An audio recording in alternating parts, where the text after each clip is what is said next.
Tulepood.ee on meile külla tulnud täna Anton, tere hommikust. Tere. Kuidas ilutulestiku müügil läheb? Kas inimesed endiselt ostavad ilutulestikku? Kuidas see tendents on? Tendents kestab, et selles mõttes selle tulestik ikka ostetakse, kuna linn praegu sel aastal ei lase midagi ja munitsipaalne tasemel, siis inimesed ikka tagavad seda lõbu kätte saada. Aga kas see ei ole nagu ohtlik, et ma saan aru, et kui linn laseb ilutulestikku, siis see on selline kontrollitud ja nii, aga kui naabrimees ostab sellise, ma vaatan, nagu sul ees on selline suur kast, Santa Babah, ostab endale selle ja sauna tagasi selle taevasse laseb, kas see ei ole ohtlik või? See on päris pisikest, kus juures patareis, see ei ole suur. Kõige suurem on kuskil 10 korda rohkem, suurem jah, gabariitide mõttes, aga selles mõttes see on lubatud kategooria, see on F2 kategooria. Meil on kokku 4 kategooriat, F1 kuni alates 12 aastat, F2, F3 siis tavatarbijale ja F4 on meie profidele. Mis ma selle juures silmas pean pidama, kuidas seda turvaliselt on võimalik käsitseda, et kui ma sellise karbi endale saan, et kõik oleks ikkagi nagu õige ja hea, et pärast ei ole nii, et keegi kuskil on mingisuguse põletushaavaga? Kindlasti peab jälgima seda kaugust hoonetest, ta minimaalselt kuskil 25 meetrit peab jälgima, et oleks nagu turvaline kaugus. Siis peaks jälgima ka kõrgepingeliine, oksi, puid ja nii edasi, et oleks nagu ohutu ja kindlasti inimesed, et nad ei oleks päris liigidel. Aastavahetusel üldiselt ilutulestikku lastakse. Millegi pärast on meil kipub nii, et pereisa on ikkagi juba laua taga korraliku pitsi viina võtnud ja siis tulles vaatab sinna F2 nii ja tema nii, seda ma võin lasta. Läheb juba topelt. Et palju neid kõrgepingeliine seal on, tema seda tähele ei pane, et mis juhtuda saab, kui need liinid seal all on? No tähtis, et see F2, F3 ei läheks nende pitside koguste võrra nagu selles kõige peale. Aga ta peaks jälgima ikka nagu rahvast, kes on kõrval, kas lapsed, kas samad loomad ja nii edasi, et oleks see ohutu pigem ja ise endale oma nägu ei pea nagu toppima seda ülevalt nagu karbi sisse, et ikka nagu käega nagu pead süüta nagu seda süütenööri. Kerli siin hommikul uuris, et kas on trendid ka, mis sa tahtsid Kerli selle kohta küsida? Vaata nagu näiteks jõuluehetega on, et ühel aastal on kuldsed munad moes, siis on jälle musta värvi, et kas ilutulestikul on ka trendid. Kas, ma ei tea, tahame rohkem puneast või valget või tähekesed või mummukesed või kas see ka ajas muutub? No selles mõttes iga inimene on erinev, kõikidele meeldib erinevad asjad, aga et oleks nagu säravaid nagu värve ja valgus, nagu see valgusshow nagu selles mõttes. Mulle meeldib kõik selles mõttes. Aga millal sellised ilutulestikud tulevad, mis enam seda kõva kärakat ei tee, ongi lihtsalt nagu valgus? Sa mõtled vaiksed? Jah. Need on täiesti olemas, aga mul on selles, et nad on kallimad selles mõttes. See tootmine on kallim ja lõpuks müügihind ka on kallim. Mis siis, raha meil on, ega selles mõttes raha puudust ei ole, aga ühesõnaga on olemas sellised asjad, mis pauku ei tee. Jaa, et tuleb selle laskelaengu nagu hääle allpool nagu selline vaikne nii-öelda ja üleval nagu vaikne saba lendab. No see oleks selles mõttes parem variant, et lemmikloomade omanikud, mõned jälle mõtlevad, et tuleb see aastavahetus ja peavad koeraga jälle kuhugi teki alla minema. Minul isiklikult on koer, kes ei karda pauku, ei ole probleemi, aga ma tean, mul on sõbral näiteks koer, kes väga-väga kardab jah, seda paugutamist. Ja siis ma ei teagi, mida sellistel hetkedel teha, selles mõttes, et Jürgen peab iga aasta olema aastavahetusel toas koeraga, vanni toasse ära peitma ennast, et ta lihtsalt ei saagi õues seda ilutulestikku vaadata. Minul on ka koer, minitaksi, partneril on 2 Rottweileri ja selles mõttes, kui minul oli kutsiga, siis ma käisin taga lihtsalt õues rihmaga. Selles mõttes see oli nagu kogemus, nagu kuidas ta käitus nagu selle ilutulestikega. Teine asi, kui me räägime ainult ilutulestikutest, siis see ei ole ainuke, mis teeb pauku selles mõttes. See karta võib kõike selles mõttes ja kodus olla koos loomadega.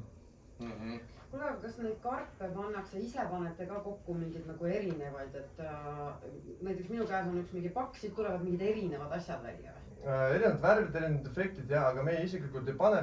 Me oleme käinud Hiinas nagu tehases vabrikus ja seal nad spetsiaalselt alad, kus nad panevad kokku ja sinna tellid nagu meie saame tellida ja tellisime nagu üks toode siin laua peal eri efektid, mis meile meeldivad nagu ja seega nad panevad kokku meie teeme seda pakendi näiteks seesama nagu Jürgen ütles, see Santa Babach nagu see tuleb isiklik nagu ilutulestik.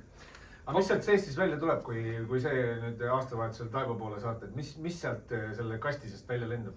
Erinevad värvid, punane ja selline lilla võib-olla vahepeal tuleb, et mõned värvid on keemiliselt väga kallid ja väga rasked nagu kättesaadavad, et selles mõttes sellest sõltubki see hind nagu noh, kust see tuleb see hind, et efektidest. Palju keskmine inimene ilutulestiku peal raha paneb umbes aastavahetusel? Ma arvan, et see aasta, kuna nagu transport oli väga kallis ja selles mõttes no üldse maailm on muutunud natukene, siis 100-150 ringis nagu.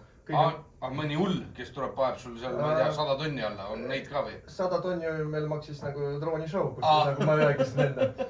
Aga ei, kuskil see hull ütleme, no kuni 1000. Okay. Aga nii nagu sa nimetasid siin eetriväliselt seda droonishow'd ja kõike seda, me teame, et maailm muutub ja tendents on sinna poole, et võib-olla ilutulestikku nii palju enam ei lasta, siis kas ilutulestiku müüjad lähevad ka seda teed, et nad õpivad selles mõttes mõne uue asja selgeks, et hakkavadki tegema valgusshow'd hoopis? No näiteks tulepood meeskond teeb seda, et jaanuaris saame teha üks kene koolitus ja loodame, et veebruaris tuleb esimene droonishow. Ehk siis see on see, kus sajad droonid lendavad taevasse ja teevad siis mingisuguseid kujundeid ja asju?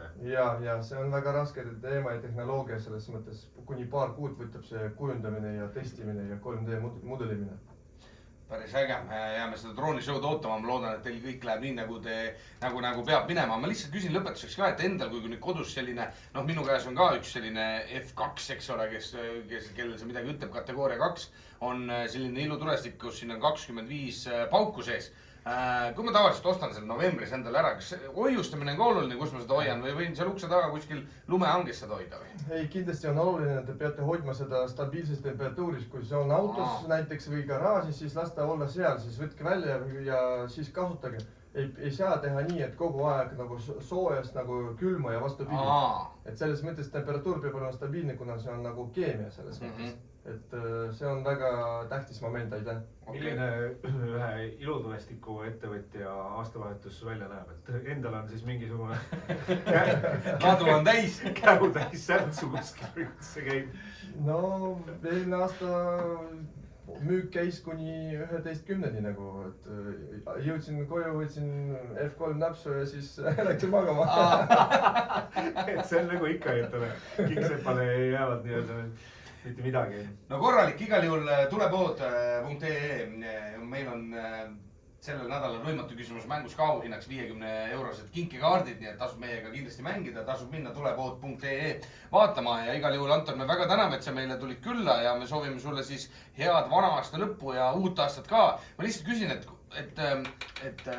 inimesed millegipärast juba praegu paugutavad hirmust palju neid ilutulestikku, sõidad autoga juba lasevad taevasse, need on teil püsikliendid või ise katsetate seal midagi või? No nii ja naa, et suurem osa nendest on püsikliendidega, meie ka laseme, selles mõttes me ei tahame saada see hea tuju selles mõttes ja näidata teistele, kus me asume. Okay. Kas on midagi, mida me peaksime inimestele südamele panema või mida te kindlasti tahaksite öelda ilutulestiku kasutamisel? Ma tahaks soovitada kõikidele seda turvalist kasutamist kindlasti ja mõelge, no ma ütlen peaga, mis te teete ja kes teiega kõrval on, et samad need loomad või sugulased, et olge väga ettevaatlikud ja kui te tunnete, et te olete natuke näpsu võtnud, siis pigem ärge tehke, et jätke see 1. jaanuar võib teha ööl päeva ringli seda, et olgu siis tehke seda hiljem, mitte nagu täpselt kell 12 näiteks. Väga äge, suur tänu Anton, et sa meile külla tulid, me soovime sulle kõik ilusat. Teile ka, aitäh, et kutsusite. Kell on nüüd saanud 8:45, meie aga hakkame kohe vaatama nüüd telefone ja varsti võib juhtuda nii, et saad ise oma telefoni aku ära vahetada.